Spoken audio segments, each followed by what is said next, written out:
திருக்குறளை தேசிய நூலாக அறிவிக்க வேண்டும் என நிதி ஆயோக் கூட்டத்தில் முதலமைச்சர் வலியுறுத்தியிருக்கிறார்.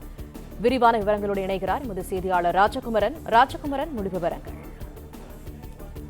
பிரதமர் நரேந்திர மோடி தலைமையில் நடைபெற்ற நிதி ஆயோக் கூட்டத்திலே தமிழ்நாட்டினுடைய முதலமைச்சராக முதல் முறை பங்கேற்றிருக்கக்கூடிய தமிழக முதலமைச்சர் விஜய் பல்வேறு முக்கியத்துவம் வாய்ந்த திட்டங்களை தமிழகத்திற்கு நடைமுறைப்படுத்தி தர வேண்டும் என்று கோரிக்கை விடுத்திருக்கின்றார். முக்கியமாக உட்கட்டமைப்பு சார்ந்த, மருத்துவம், கல்வி சார்ந்த பல்வேறு கோரிக்கைகளை பிரதமருக்கு முன்பாக முன்வைத்திருக்கக்கூடிய தமிழக முதலமைச்சர் ஒத்துழைப்போடு மத்திய அரசோடு இணக்கமாக செயல்படுவதற்கு தமிழக அரசு தயாராக இருப்பதாகவும் பிரதமரிடம் உறுதிபட தெரிவித்திருக்கின்றார். அதன் குறிப்பாக ஏற்கனவே மதுரையில எய்ம்ஸ் மருத்துவமனை அமைக்கப்பட்டு வரக்கூடிய நிலையில் தமிழகத்திற்கு 2வது எய்ம்ஸ் மருத்துவமனை வேண்டும் என்ற கோரிக்கையினை பிரதமர் தலைமையில் நடைபெற்ற நிதி ஆயோக் கூட்டத்திலே தமிழக முதலமைச்சர் விஜய் முன்வைத்திருக்கின்றார். அந்த 2வது எய்ம்ஸ் மருத்துவமனையை கோயம்புத்தூரில் அமைக்க வேண்டும் என்ற ஒரு கோரிக்கையையும் அவர் முன்வைத்திருக்கின்றார்.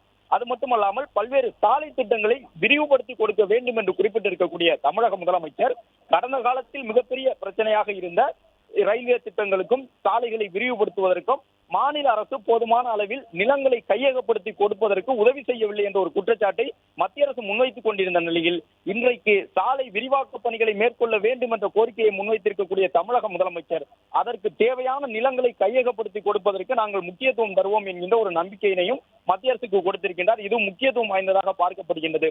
அந்த அடிப்படையிலே செங்கல்பட்டிலிருந்து திருச்சி வரை இருக்கக்கூடிய 4 வழிச்சாலையை, சென்னை முதல் செல்லக்கூடிய திருச்சி வரையிலான அந்த சாலையை செங்கல்பட்டிலிருந்து திருச்சிராப்பள்ளி வரை 6 வழிச்சாலையாக மேம்படுத்த வேண்டும் என்ற ஒரு கோரிக்கையினை பிரதமருக்கு முன்பாக இன்றைக்கு தமிழக முதலமைச்சர் முன்வைத்திருக்கின்றார். அது மட்டுமல்லாமல் திருச்சிராப்பள்ளியினுடைய பஞ்சப்பூர் புதிய பேருந்து நிலையம் அமைந்திருக்கக்கூடிய திருச்சி பஞ்சப்பூரிலிருந்து ஜீயபுரம் வழியாக கரூர் வரை அந்த பகுதியில் இருக்கக்கூடிய ஜீயபுரம், பெட்டவாய்த்தலை, குளித்தலை உள்ளிட்ட பகுதியில் எல்லாம் அதிக விபத்துகள் நடைபெறுகின்றன, சாலை குறுகலாக இருக்கின்றது என்ற கோரிக்கையினை மக்கள் முன்வைத்துக் கொண்டிருக்கக்கூடிய நிலையில் அந்த தேசிய நெடுஞ்சாலையை 6 வழிச்சாலையாக விரிவுபடுத்தி தர வேண்டும், திருச்சி பஞ்சப்பூர் ஜீயபுரம் வழித்தடத்தில் கரூர் வரை என்ற ஒரு கோரிக்கையை முன்வைத்திருக்கின்றார்.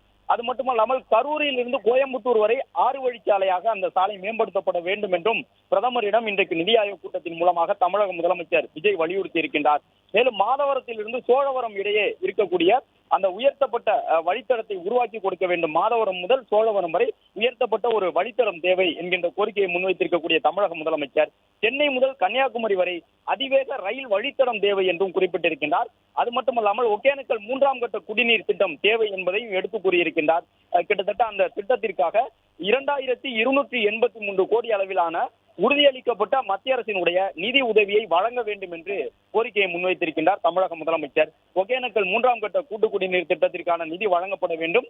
நிதி பொறுப்புணர்வு, சமூக முன்னேற்றம், மக்கள் தொகை நிலை நிறுத்தல் ஆகியவற்றில் சிறப்பாக செயல்பட்ட மாநிலங்கள் உரிய அங்கீகாரத்தையும் போதுமான ஆதரவையும் பெற வேண்டும். இந்த மாநிலங்கள் எந்த வகையிலும் பாதிக்கப்படக்கூடாது என்பதை வலியுறுத்தி இருக்கக்கூடிய தமிழக முதலமைச்சர் மாநில அரசினுடைய ஊரக வீட்டு வசதி திட்டங்களுக்கும் மத்திய அரசினுடைய வளர்ச்சியடைந்த இந்தியா வேலைவாய்ப்பு இந்த VPG-ராம் திட்டத்திற்கு, அதாவது 125 நாள் வேலை திட்டம், பழைய 100 நாள் வேலை திட்டத்திற்கு உரிய வேலை வாய்ப்புகளை உருவாக்குவதற்குரிய நடவடிக்கைகளை மேற்கொள்ள அனுமதி வழங்க வேண்டும் என்றும் மத்திய அரசை கேட்டுக்கொள்வதாக முதலமைச்சர் பேசியிருக்கின்றார். அதாவது இந்த 100 நாள் வேலை திட்டம் 125 நாட்களாக அதிகரிக்கப்பட்டிருக்கக்கூடிய நிலையில் அதற்குரிய வேலை நாட்களை உயர்த்துவதற்கான அனுமதியை வழங்க வேண்டும் என்று முதலமைச்சர் கேட்டுக்கொண்டிருக்கின்றார். அது மட்டுமல்லாமல் சமக்கர சிக்ஷா அந்த நிதியுதவி, ஒருங்கிணைந்த கல்வி திட்டத்திற்கான நிதியுதவி 3284 கோடி ரூபாய் நிலுவையில் இருக்கின்றது.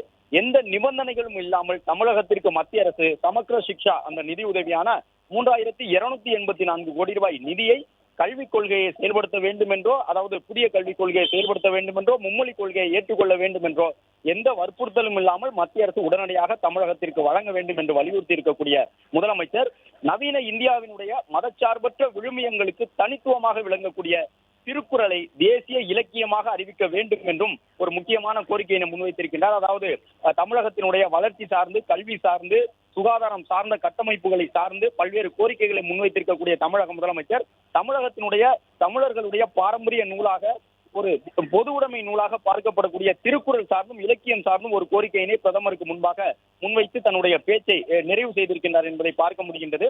பிளே ஸ்டோர் மற்றும் ஆப் ஸ்டோரில் இருந்து பாலிமர் செயலியை QR கோடு மூலம் பதிவிறக்கம் செய்யுங்கள். செய்திகளை உடனுக்குடன் பெறுங்கள்.